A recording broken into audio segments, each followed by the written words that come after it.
বাংলাদেশ ও চীনের সাংস্কৃতিক ও অর্থনৈতিক উন্নয়নে একসাথে কাজের ধারাবাহিকতা বজায় রাখার কথা জানিয়েছেন বাংলাদেশে নিযুক্ত চীনের রাষ্ট্রদূত।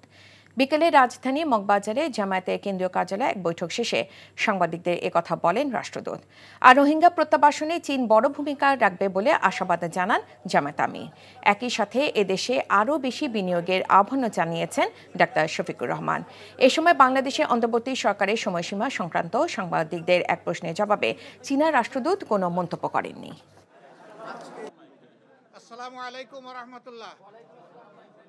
আমরা আশা করছি আগামী দিনগুলোতে আমাদের এই ধরনের মিউচুয়াল ডায়ালগ অব্যাহত থাকবে দুই দেশের স্বার্থে।